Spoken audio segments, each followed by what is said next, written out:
Hello, Astronomy 030, and welcome to week 4.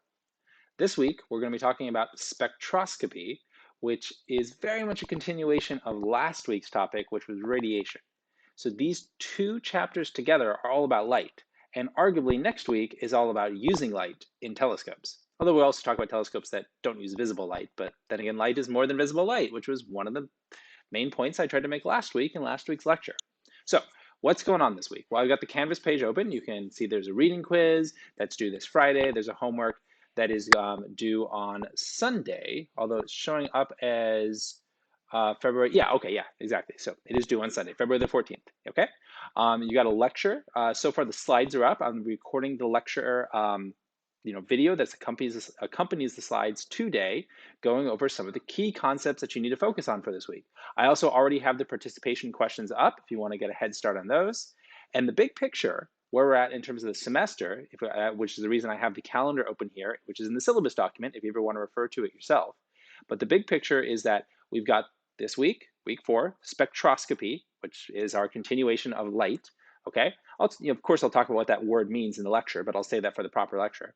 Then we have telescopes, okay? That really concludes the introductory material, which is our crash course in physics and a little bit of history about astronomy, okay?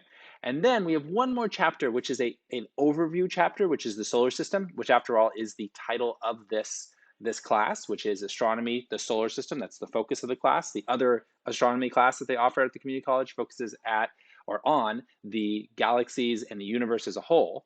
But point being, we're focusing on the solar system. So we're going to cover that chapter and then have exam 1. I split it up that way because that's a kind of a good stopping point of all the introductory overarching material. And then after exam 1, we start getting into the details.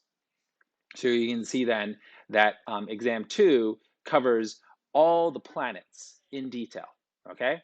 And then we have a couple of kind of extra chapters that cover some ideas that are kind of beyond, maybe a little bit beyond the scope of just the solar system. And then of course that will be on the final exam. But I'm getting ahead of myself. The point being is we have this week's chapter and 2 more, and then we have an exam that is scheduled for the Wednesday after we conclude the material.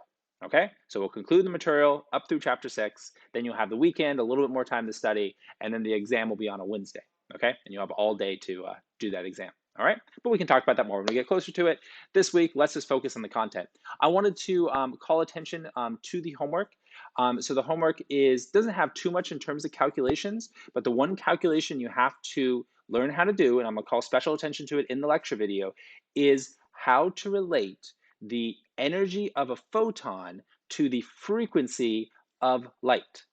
And that's going to be one of the big things that we talk about in this chapter, because we talk about how light is a particle in the chapter that's this week, chapter 4. Now, you might be scratching your head because if you recall last week in radiation, we made a big deal about how all light comes from accelerating charges and all light is a wave. Well, that's going to be the big thing. That's going to be it's in fact one of the big discoveries of Einstein, other than his theories of relativity, is that light is both a wave and a particle. And this week, we're going to be talking about its particle nature, which is how we're able to calculate the energy of an individual particle of light.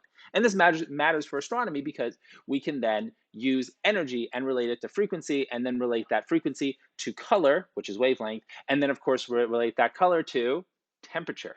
And this is all part of the story of what dissecting light is all about. And it's also going to allow us to talk about the energy levels of individual electrons, which is really important for astronomers that study the gas between planets and the gas between stars. Because the number one way that gas is studied is through the energy excitation levels of electrons that are getting bumped into by particles of light, which, by the way, we call photons. So that's going to be one of the big things we talk about. Be aware of that and just be aware of how to do that calculation. Again, I'll call special attention to it. Otherwise, it's mostly conceptual ideas such as the photoelectric effect, which is Einstein's discovery that light is a particle, and the relation of energy levels of photons to energy levels of electrons within an atom. Okay, and those are kind of the diagrams to be working with. Those are kind of the ideas you're going to be ranking and quantifying and making sense of. Okay. All right, we'll look forward to that in today's lecture. I promise we will eventually be talking about planets. We just want to lay the groundwork here. Okay, all right, well, I'll talk to you all soon. Be on the lookout for messages and have a great week. Bye for now.